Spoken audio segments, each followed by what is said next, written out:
Every day, thousands of people hear the same thing. There's nothing left to try but surgery. But what if that's not necessarily the case anymore? Today, we are going to be discussing new non-surgical spine treatments and advanced technology that are helping people walk away from pain without going under the knife, as well as answer your questions on this episode of Ask the Doc, No Appointments Needed.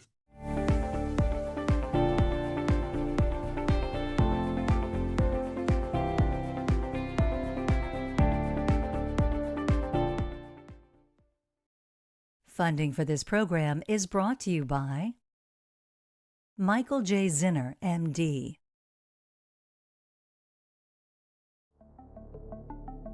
Send in your questions to questions@allhealthtv.com or AllHealthGo on Facebook or YouTube, or visit the Ask the Doc page on our website, allhealthtv.com. Welcome to Ask the Doc, the show where we encourage our viewers to send in their health questions. I'm Dr. Georgiy Brusovanik, a minimally invasive spine surgeon. Let's start things off with a Facebook question from Kingston, who asks, "Hey, Dr. Brew, I have some back issues and my doctor thinks I might have to have surgery. But I heard the term non-surgical spinal care recently and it piqued my interest. What are we talking about here, Doc?" Hi, Kingston. You're coming right out the gate with an excellent question. So, non-surgical spinal care, we're taking care of back pain or neck pain without surgery. Really straightforward.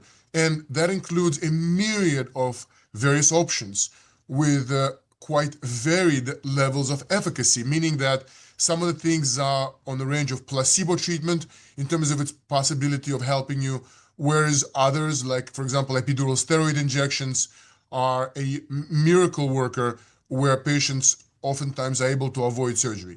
So there's a lot to add to the bag, and I would love to be more detail-oriented, more granular about the details, because I wouldn't want to generalize about the entire field. The bottom line, Kingston, is that there are things that help patients avoid surgery. And sometimes that doesn't mean for just a while. Sometimes that means forever. So even though you may ask questions like, well, isn't this temporary? Isn't it going to correct the problem? There's more to this than meets the eye, and I'm excited to talk more about this topic with you. Our next question comes to us from Tatiana, who reached out to us on our YouTube page. Tatiana's question is, "Hi, doctor.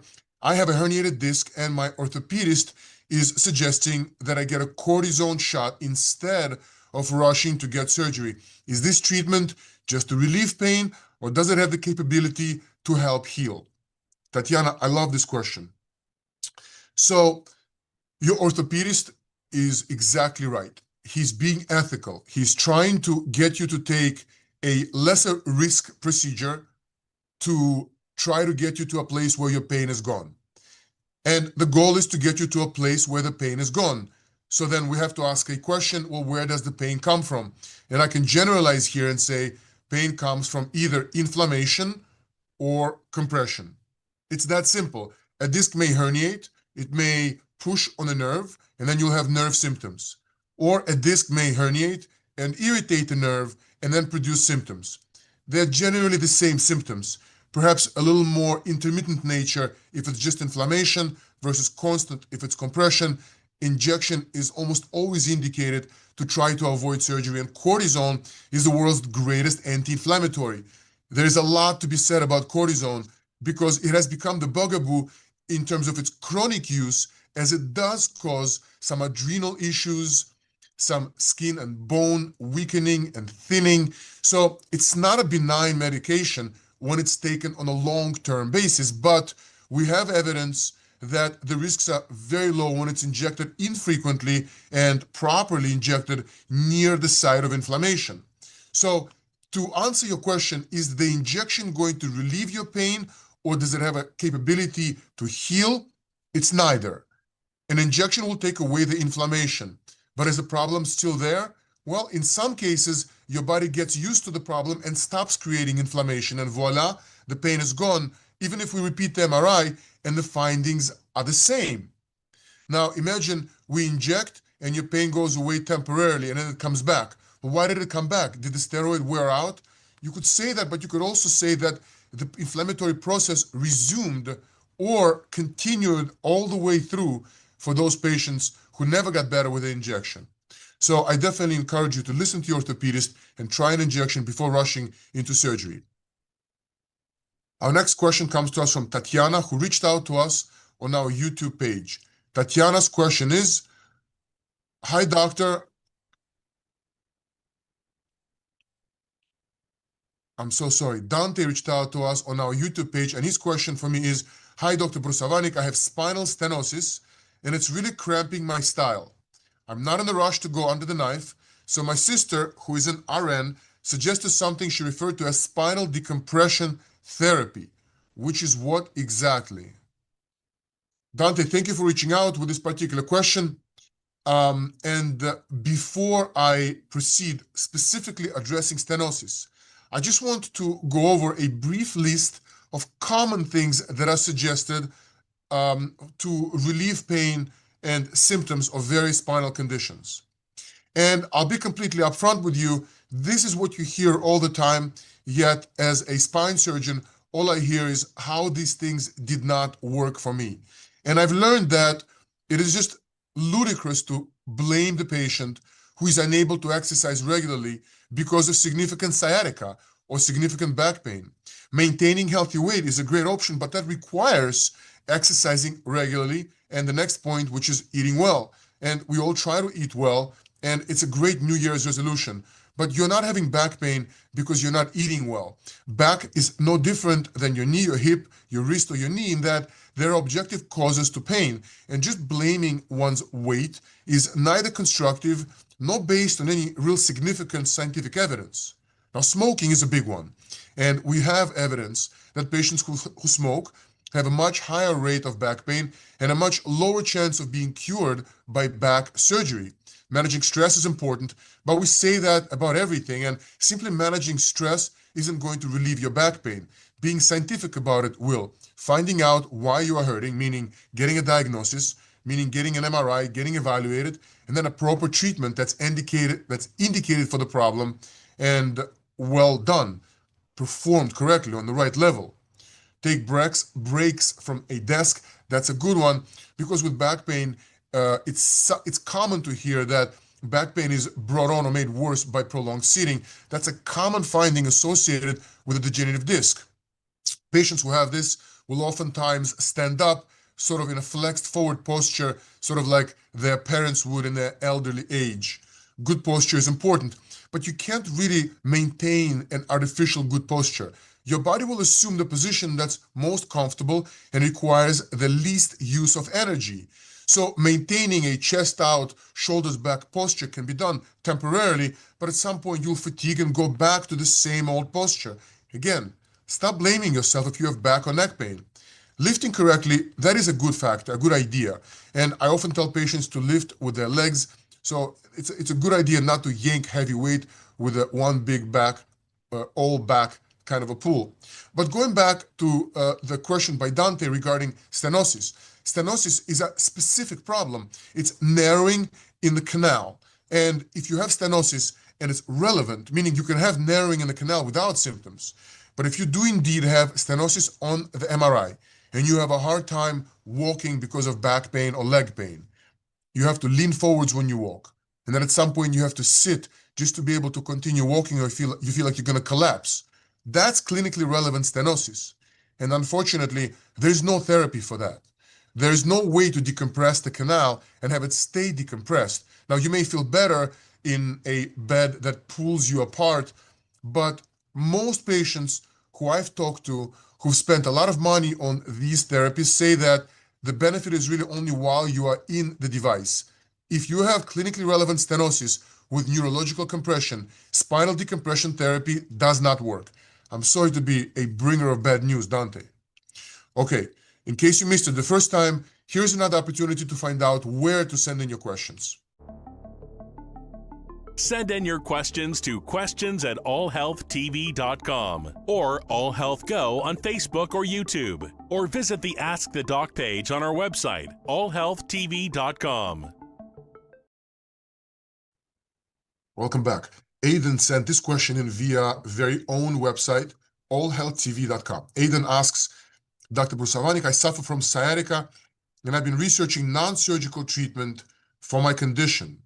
As a result, I came across some nerve pain treatments that sounded interesting, like targeted nerve ablation and neuromodulation. What can you tell me about them? Hi, Aiden. Nice job with the research, and I appreciate you sharing your story with us. So first, targeted nerve ablation. That refers to something also known as burning of the nerve, or a procedure where a needle is placed on the sides of the spine, usually around the area of the joints. And if those joints are indeed producing pain, then a needle with an electrical current, or essentially a heating element, will denature the sensory nerve. These are not really visible nerve to human eye. They're sensory fibers. Because it sounds crazy, you're going to burn a nerve that you need, right? But in this case, this nerves just provide sensation to the painful joints. And it's in some patients where facet disease or joint pain is relevant and is proven via injections, targeted nerve ablation may be a godsend. I hear it overused a bit, and it shouldn't be done in patients who have not had prior injections, meaning that unless there's proof that pain is coming from those joints, you should not proceed with radiofrequency ablation or targeted nerve ablation. Now, neuromodulation refers to an interesting approach frequently employed by well-meaning and well-educated therapists. You try to resolve nerve pain by essentially making it very much more objective to your consciousness and realizing that it's not a dangerous pain. You sort of, quote unquote, centralize your pain and focus on having it somewhere else. I think that some patients can benefit from this. I've met some therapists who I trust who really believe in this, but to be honest, I haven't read a ton about this procedure. And I would say that if you try this and it doesn't work after a few attempts, then don't consider yourself not trying hard enough. Perhaps just seek a second opinion. Great question, Aiden. The next question comes to us from Clarice, who asks, hi, Doc, can non-surgical options really help people who were initially told that they needed spinal fusion surgery? If you think so, I'm going to have my mom get a second opinion. Hi, Clarice. Thanks for reaching out, and I'm happy to give you my opinion, educated opinion on both non-fusion options as well as a second opinion. But before we do, let's check out this video from the folks from the Mayo Clinic. Majority of folks get it. They're too sedentary. They don't have a strong core. They have a lot of weight that their body has to carry. So when you put all those together, it just becomes a little too much for the back to tolerate. Dr. Mazir Kalani, a Mayo Clinic neurosurgeon, says there are measures to help assist with most back pain. Medications, physical therapy, and exercise can help. Our main goal is to try to get you treated non-operatively. Majority of people will get improvement with just non-operative, or what we call conservative therapy. While surgery is rarely needed to treat back pain, there are cases where it is necessary. We tend to see a lot more of things like pinched spinal cords, pinched nerves, instability of the spine. These are things that surgery is quite effective for. Of course, after you've really gone on through the non-operative care. When you have surgery on your body, it does change your body. So we want to make sure that you get a really high return on the invasiveness of the surgery, and we try to keep it, of course, as least invasive as possible. For the Mayo Clinic News Network, I'm Dee Dee Stephen. I think this is a really helpful video, and the information that Dr. Maza talks about is common. That's sort of the current state of affairs. Try therapy, try exercises. But as a revision spine surgeon, I feel like perhaps I'm the last line of defense. Most patients who come to me say, I've done physical therapy, I've done exercises, I can barely sit, I can barely walk. And perhaps it is reasonable for patients who've tried conservative care to try surgery. Now, in your case, Clarice, fusion isn't the only option. So I would definitely give non-surgical care a chance. Therapy, abdominal strengthening, if you can tolerate it, and if you can see a real benefit, not a month, 2 months, or 3 months later, but almost immediately. You should see that you are suffering less. And if you're suffering more, especially patients who have sciatica, who are attempting to stretch their hamstrings, they will talk about a feeling that they wanted to cry going through physical therapy. Patients like this get worse with physical therapy, and I would strongly encourage those who have nerve pain to consider surgery. Now, that being said, fusion is no longer the only option.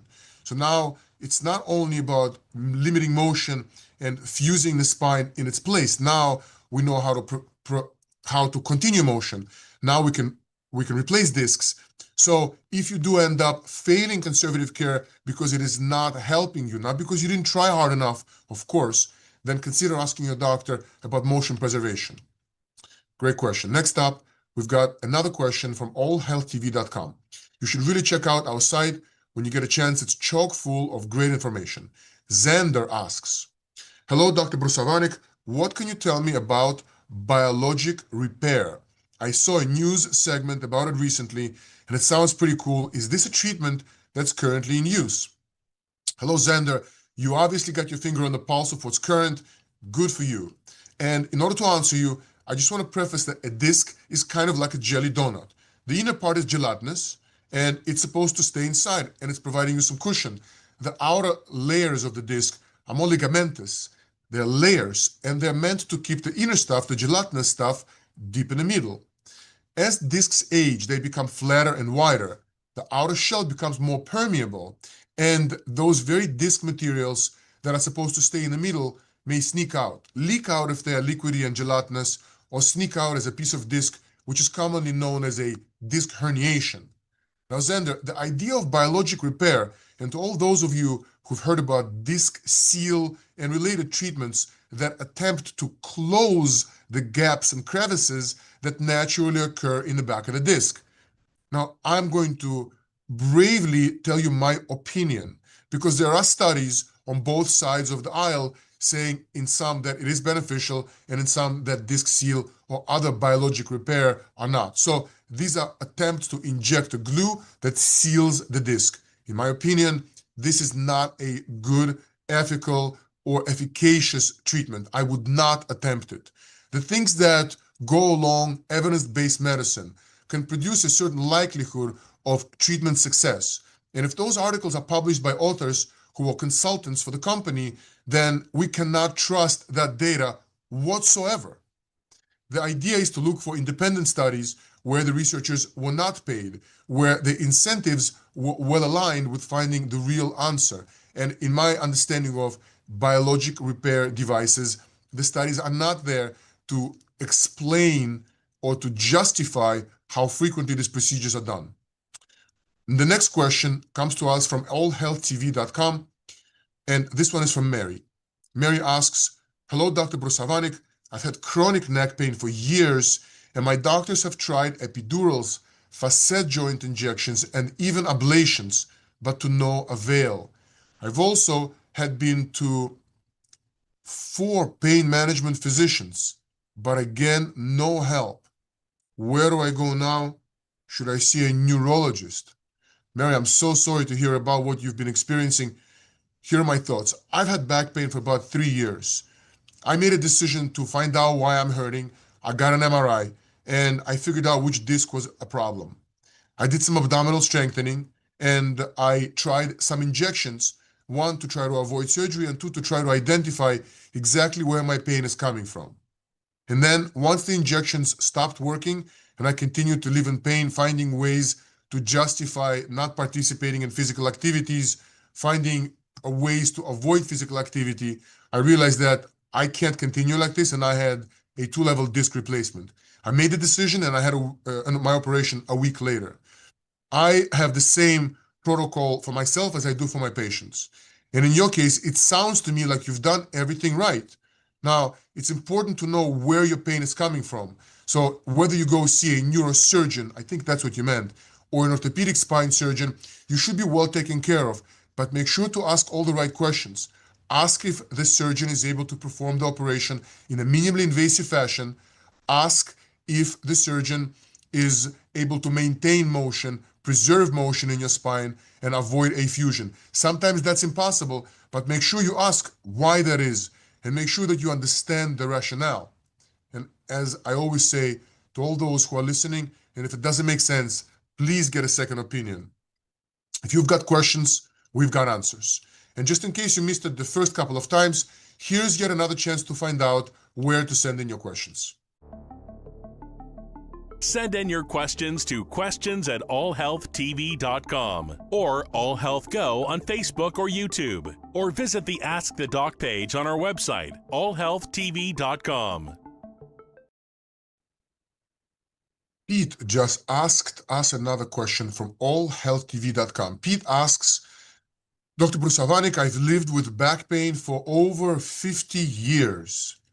An MRI shows scoliosis at L3 to 5 and completely degenerated discs. The pain runs down my left leg, especially below the knees. My right leg is fine. I've also had left hip pain. Cortisone helps the hip briefly, but does nothing for my back. My doctor says everything is back related and nothing more can be done, just pain management. A kinesiologist helps, but only for days or weeks at a time. I haven't had a single pain-free day. Wow, Pete, just like with Mary, I'm sorry that you're suffering for so long. I don't know how you do it. 50 years. Pete, you are the very definition of you need a diagnosis. Especially, you're asking all the right questions. You have different points that hurt. In order to know if the cause is spinal, you need a good physical exam. With your hip, you can also answer the following couple of questions. When you get in and out of the car, if you have to grab your thigh and help it in and out of the car, good chance you have a hip joint problem. And if you can't put your socks or shoes by throwing one foot over the other thigh, then you have a hip problem. If you were to see a specialist like myself, I would move your hip in a particular way to figure out if motion that's isolated to the hip is producing your pain or reproducing the pain that you're complaining of. Then we'll know for sure which of your pains is coming from your hip and which are coming from your back. Now with scoliosis, we're talking about deformity. So you, Pete, are exactly the patient that could benefit from a fusion, but there's a fusion and there is a fusion. So make sure you talk to your doc about having it done minimally invasive and really to isolate the levels that need to be corrected as opposed to just sort of fixing everything. Pete, this is a tough problem. I hope you measure 3 times before you cut once. Definitely an important situation to get a second opinion. Our next spine-related question comes to us from Malik, who reached out via Facebook. Malik wants to know, Doc, what the heck is regenerative medicine, especially as it pertains to spinal care? Malik, thank you for reaching out with your question. We appreciate it. So regenerative medicine is a popular term now, and I think a lot of treatments fall under that jurisdiction. Now, some are voodoo and really not based on evidence-based medicine, and some are incredible. I'll give you a couple of examples. Cytonics is a small company in Florida whose principal, Dr. Gaetano Scuderi, in his search to figure out the source of back pain, disc-related back pain, he was able to isolate a protein called alpha-2 macroglobulin that is meant to be produced in your body naturally, that then slows down your own cartilage cleanup crews that may become overzealous, these little metalloproteinases. And this may slow down cartilage degeneration. In studies have shown incredible results and independently verified at Stanford and Brown. Then there are things like ozone that have dubious research, and despite its popularity and seemingly an intelligent explanation, in my experience, does not result in any significant lasting improvement. You have hyperbaric oxygen, which has some miraculous properties and in many studies has exceeded expectation. And you have acupuncture, which can also be classified as part of regenerative medical techniques, where the studies are excellent. Good quality studies show excellent results. So there are some things that are less efficacious and some things that are very interesting and will require more research. So I would not poo-poo the entire field, but I would do your own research. Specifically, go to PubMed, which is a source provided by University of Maryland. It's a government-sponsored source, and you can really see the quality of research that's provided so that you can make your own idea, your own decisions about whether you can trust the evidence coming from those studies. The next question comes to us from Aliyah, and she sent in her question via allhealthtv.com. She asks, Dr. Brusovanik, what's the biggest myth about spine pain? Aliyah, I absolutely love this question, and I really appreciate you sending it in. The biggest myth is that this is your normal back pain. There's no such thing. There's no normal pain. Normal is to be pain-free. And if you have pain, there's always a reason for it. You just have to really find the actual diagnosis, find the reason why you're hurting. Back pain and neck pain are the same. There's nobody that has pain and that's normal. That's not normal. So if you're suffering and you've tried conservative care, therapy, exercises, injections, and you haven't gotten better, there are other motion-preserving, minimally invasive options that are available. We focus today on non-surgical care, and it's very important to try non-surgical care because surgery has risks. But if you're suffering for years and years and you're not seeing real results, then the answer is to get a second opinion and fix the problem. I hope this helps. See you on the next episode of Ask the Doc. Send in your questions to questions@allhealthtv.com or AllHealthGo on Facebook or YouTube, or visit the Ask the Doc page on our website, allhealthtv.com.